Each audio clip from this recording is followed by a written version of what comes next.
Bienvenidos, animales humanos, a un capítulo más de La selva de la mujer barbuda. Hoy, en medio de una selva carbonífera que quería desaparecer a nuestro entrevistado, logramos conversar con Mario Henao, que es un físico egresado de la Universidad de los Andes. Eh, Hizo su tesis en un campo de la física que se llama física de la materia condensada. Mario es también músico, es bajista y guitarrista de las bandas Happy Lora y Últimos Nietos. Y como si fuera poco, es además padre de Snoopy, que es un perro bien pispo. Mario nos estará contando qué es la luz y cómo nuestra necesidad de ver afecta lo que llamamos oscuridad. Así que vamos a conocer a Mario. Bienvenido entonces a la selva de la mujer barbuda. Y bueno, pues primero cuéntanos un poquito qué es eso de la física de la materia condensada y luego yo te empiezo a hacer como las otras preguntas.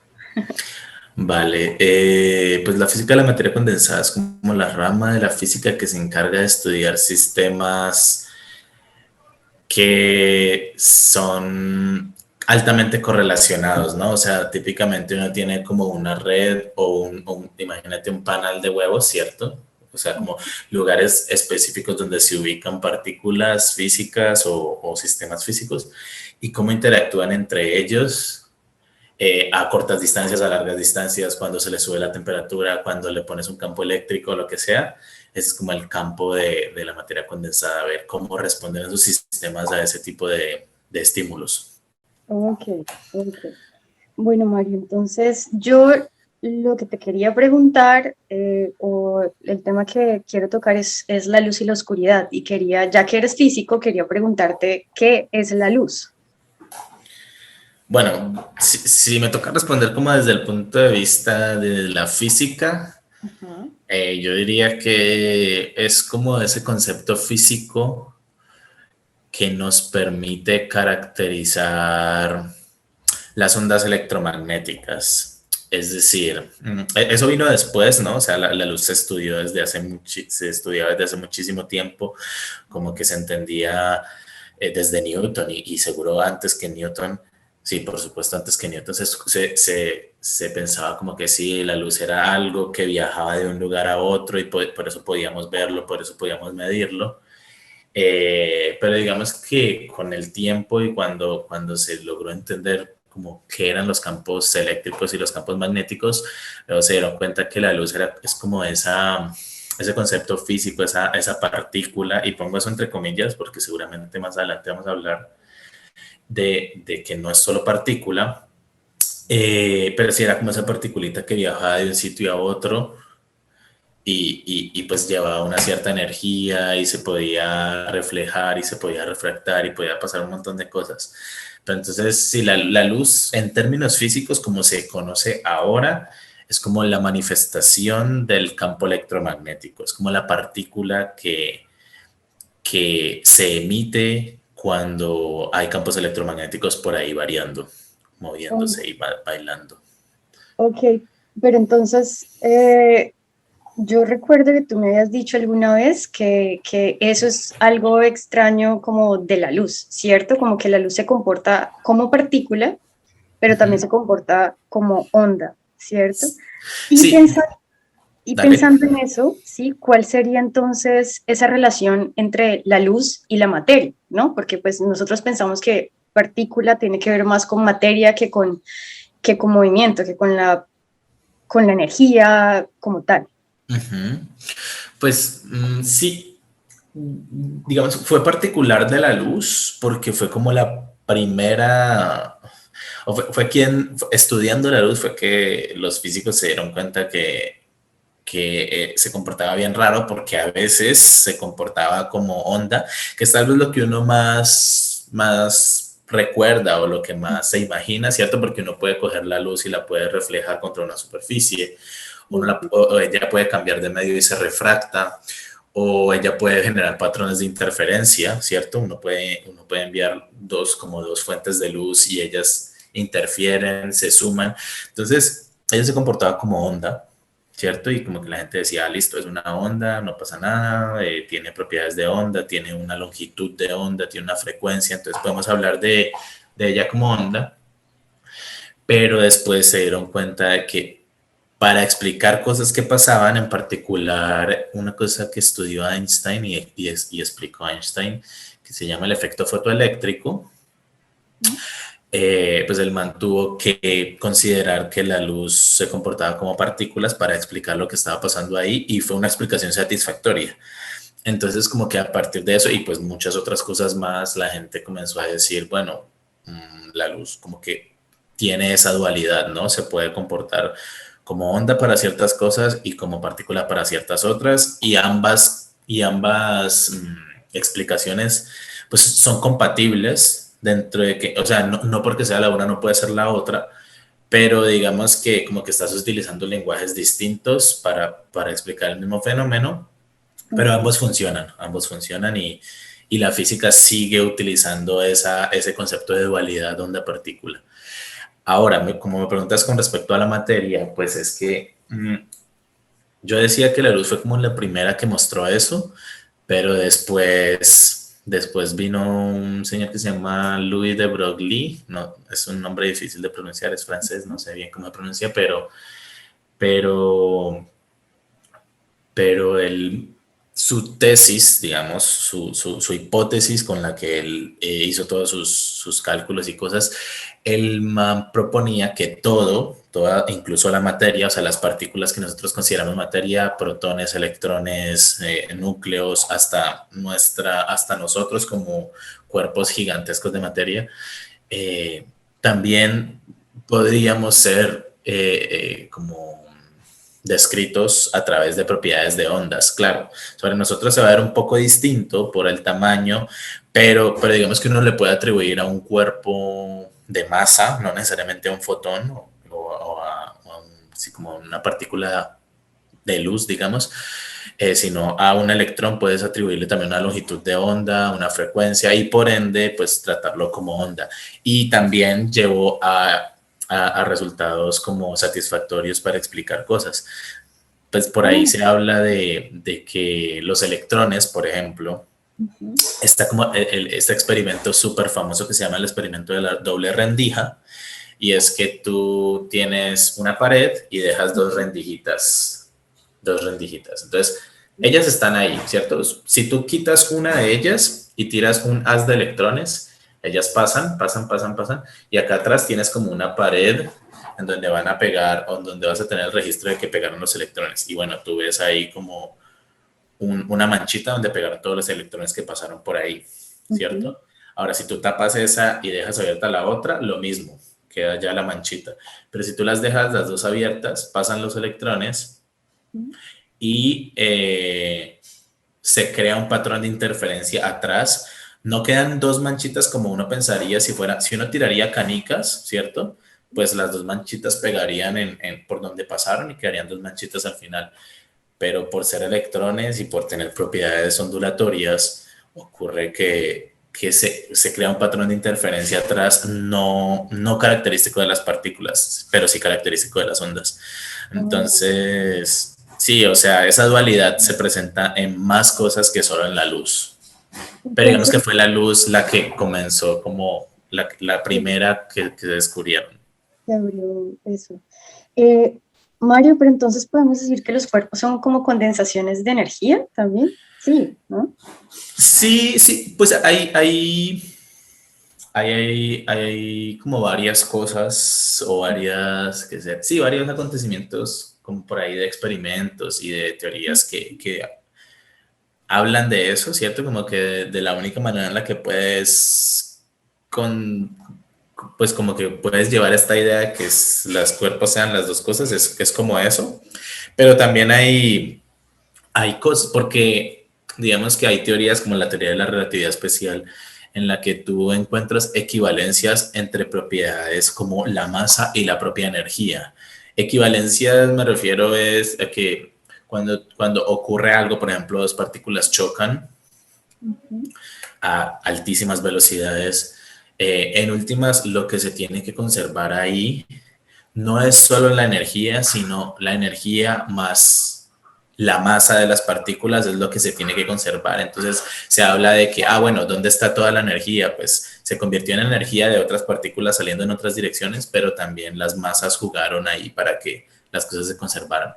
Es Ok. decir, si tú no consideras que la masa hace parte de eso, tú podrías pensar, uy, se está perdiendo energía. Pero considerando que la masa está ahí pues involucrada, entonces tú dices, no se está perdiendo energía, sino que pues está en forma de masa por ahí de partículas. Ok. ¿Cómo se estudia entonces el universo a partir de la luz? Hay como dos cosas que me gustaría tocar. Uno es que, pues cuando dices estudiar el universo, ¿te refieres como a gran escala o en general si yo estoy en el laboratorio En general. estudiando? Ok. No, como en general o a gran escala, como si hay, me imagino que hay un campo de la física que se dedica a estudiar no sé, es que la luz, recuerdo que en los documentales de ciencia tú escuchas mucho que nosotros conocemos el universo visible es a partir de la luz que nos llega de las estrellas que murieron hace miles de años, ¿no? Entonces quería hacerte como esa pregunta en relación a eso, como si hay un campo específico de la física que se dedica a estudiar la luz o Sí, ¿no? Ok. sí, de hecho sí, pero desde muchos campos ocurre. O sea, tanto así que ya hay pregrados solo en óptica, por ejemplo. La Mm, óptica es pues sí, como la rama de la física que se encarga de estudiar el comportamiento de la luz, pero la óptica, digamos que no se restringe, no voy a decir que se restringe, pero digamos que principalmente ocurre en el laboratorio, ¿cierto? Tú tienes una mesa en la que pones tus aparatos a los cuales vas a no sé, bombardear con un haz de luz, con un láser, con alguna cosa de estas y vas a ver qué ocurre. Y como te ujú. digo, pues ya hay pregrados solo en óptica y hay gente que estudia únicamente óptica, pues porque ya es pues como una ciencia en sí, ya ocurren muchas cosas interesantes dentro de ella, entonces puede estudiarse solo. Pero de la misma manera, con principios ópticos funcionan, por ejemplo, los telescopios, que son los que nos Ujú. sirven. Y sí, como esa idea que tú mencionas de que nosotros conocemos el universo porque nos llega esa luz que tuvo que viajar desde lejísimos para... Pues ese es el segundo punto que yo quería tocar porque digamos que la luz es en sí una cantidad física o un fenómeno físico, mejor llamémoslo así, que tú podrías estudiar, pero también de cierta manera es lo que nosotros, los seres humanos, necesitamos para entender que algo está pasando. Somos muy visuales, ¿cierto? Entonces, para nosotros está pasando lo que está llegando a nuestros ojos. Si algo no está llegando a nuestros ojos, pues difícilmente alguien puede decir que está pasando, ¿cierto? Sí.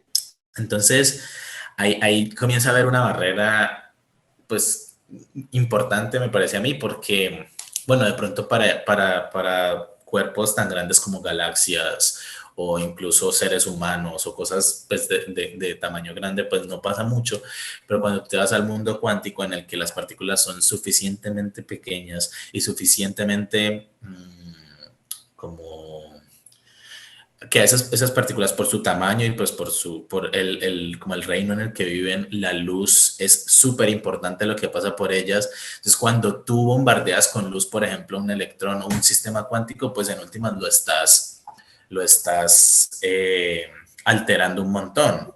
No es lo mismo que le llegue un haz de luz no sé, a mi mano, que Ujú. ella prácticamente no va a cambiar nada, a que si le llega un haz de luz a un electroncito. Entonces, claro, cuando tú estás estudiando electrones y tú dices, bueno, yo quiero ver, o sea, entre comillas, ver qué es lo que le está pasando al electrón, ver significa que del electrón hacia ti tuvo que emitirse un fotón para que tú puedas ver lo que está pasando, Sí. pero eso ya es prácticamente destruir lo que en realidad estaría pasando por el solo hecho de tú querer verlo, ¿cierto? Ujú.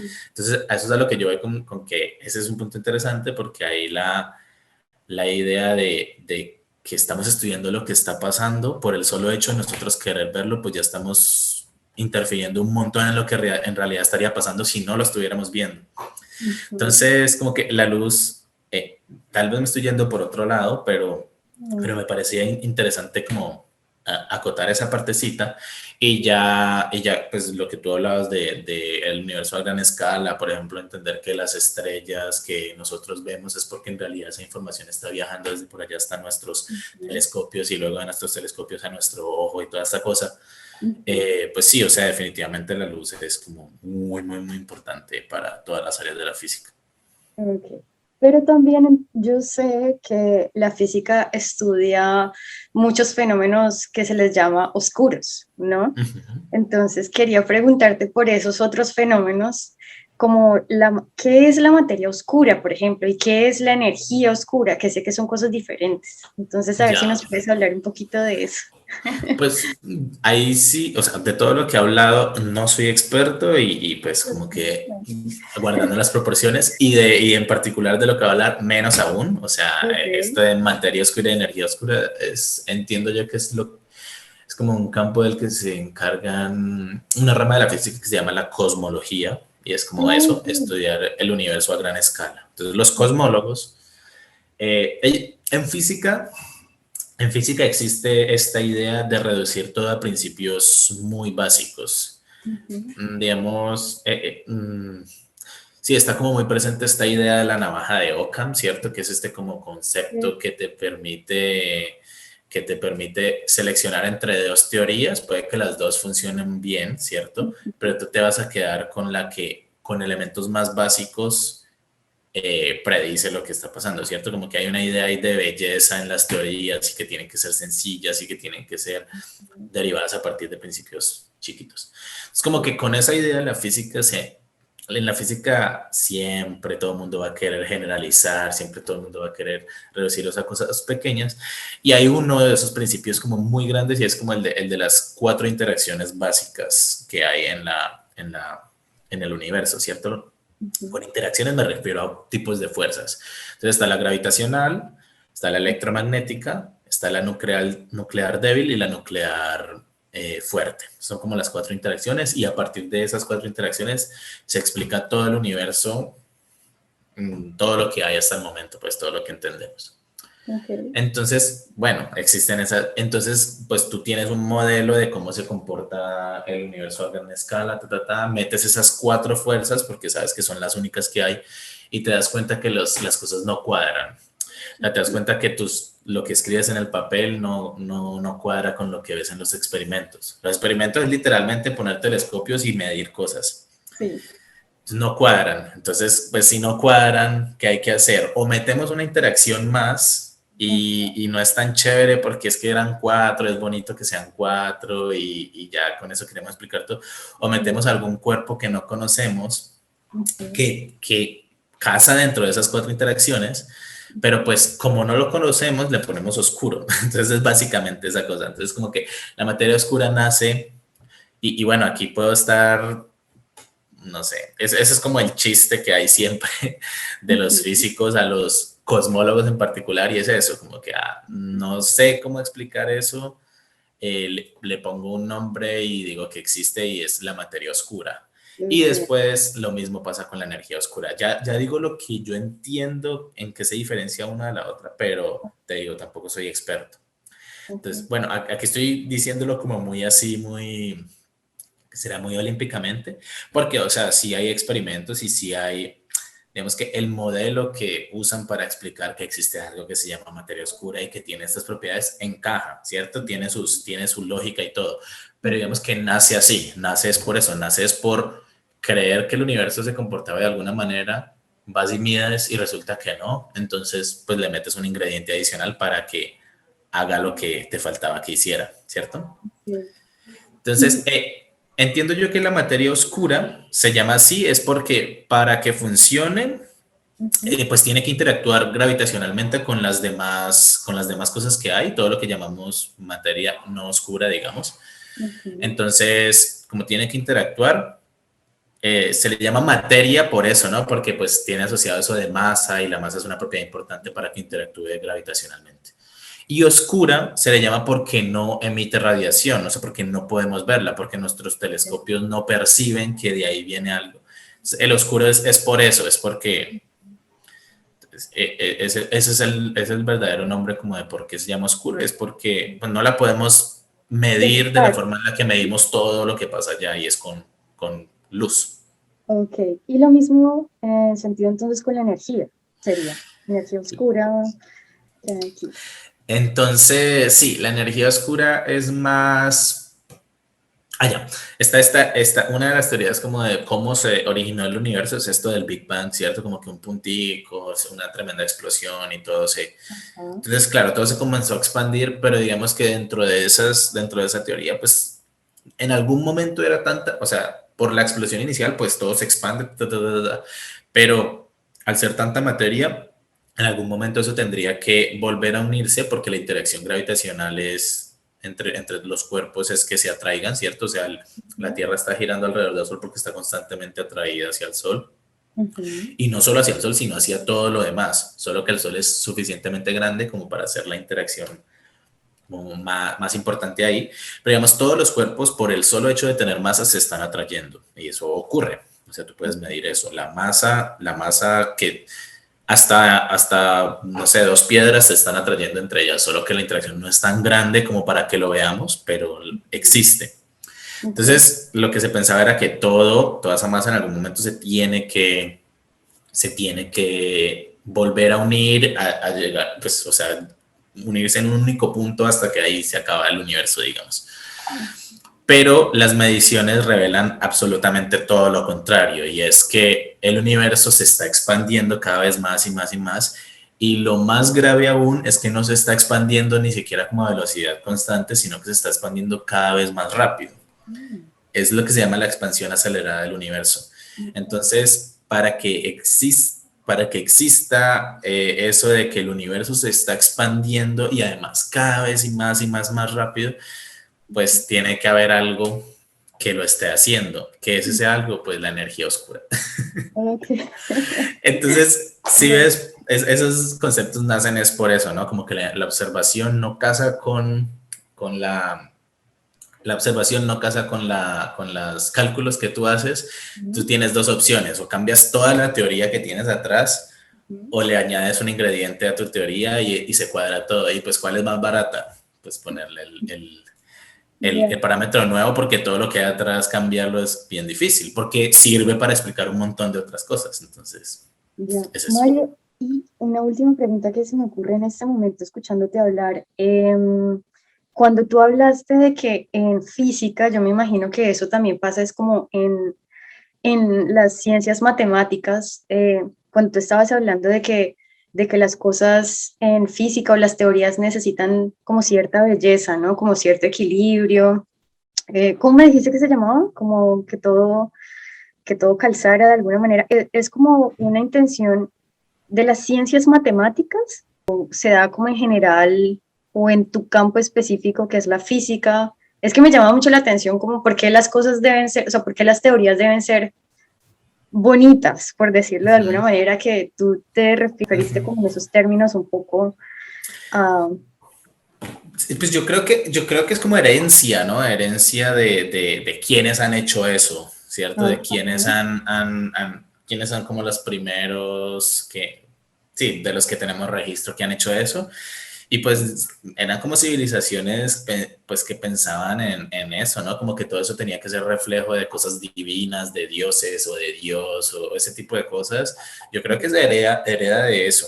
Yo no podría hablar de si la biología, por ejemplo, hace eso. Yo creo que sí, en cierto modo, sí, totalmente, pues porque como que esa idea de evolución y eso también me parece que apunta mucho hacia allá, ¿no? Como que sea, sí, a que haya un orden ahí como predeterminado y ese orden está escrito con poquitas reglas. Lo que pasa es que esas poquitas reglas llevadas a gran escala, pues se convierten en un mundo muy complicado.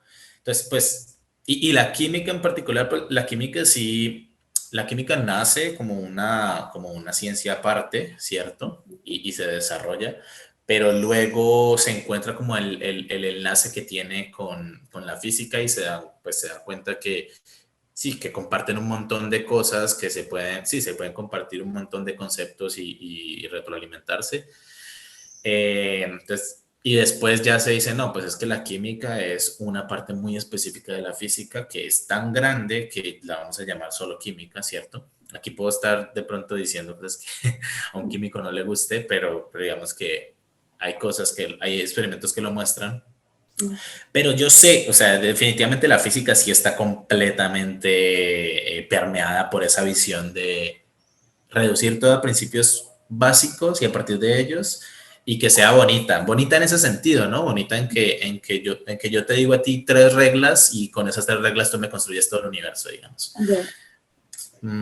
Y sí, definitivamente yo creo que es herencia de quienes lo han trabajado. Incluso, por ejemplo, Newton, pues el man como que era súper, entiendo yo que era súper como devoto a Dios y encontró cosas que o sea, él propuso esta cosa que se llama la ley de gravitación universal y es como eso que dice que lo, todos los cuerpos se atraen por el solo hecho de tener masa, ¿cierto?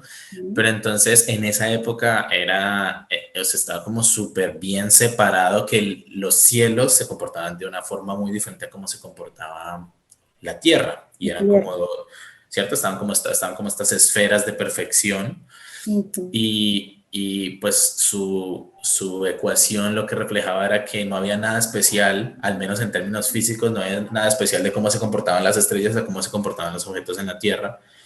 Eso fue un conflicto muy grande para él porque pues de alguna manera eso entraba en conflicto con que esto fuera, los cielos fueran diferentes a la Tierra. Él demostró que no. Entonces como que todas esas cosas pues siempre están juntas, ¿no? O sea, si seas un físico, incluso ahora me imagino, en estos tiempos, de todas maneras, pues todo lo que estás haciendo está permeado por la cosmovisión cultural que se tenga en ese momento, ¿no? Sí, sí, total. Ok, Mario, pues muchas gracias, ¿oíste? Muchas gracias por esta entrevista y por este ratito, ¿vale? De verdad. No, Vane, gracias a ti por invitarme. Listo, no hay Y por problema. último, que tú estabas dando un curso, ¿cierto? En Creana. ¿De qué? Ah, sí. No, pero eso sí es de otra cosa. Otra cosa. Ah, ok, Sí, ok. o sea, de una herramienta para tratamiento de datos. Es que yo trabajo ahorita con datos, entonces Ajá, ok. me llamaron para hacer un curso de eso. Ya, bueno, Mario. Miles de gracias otra vez.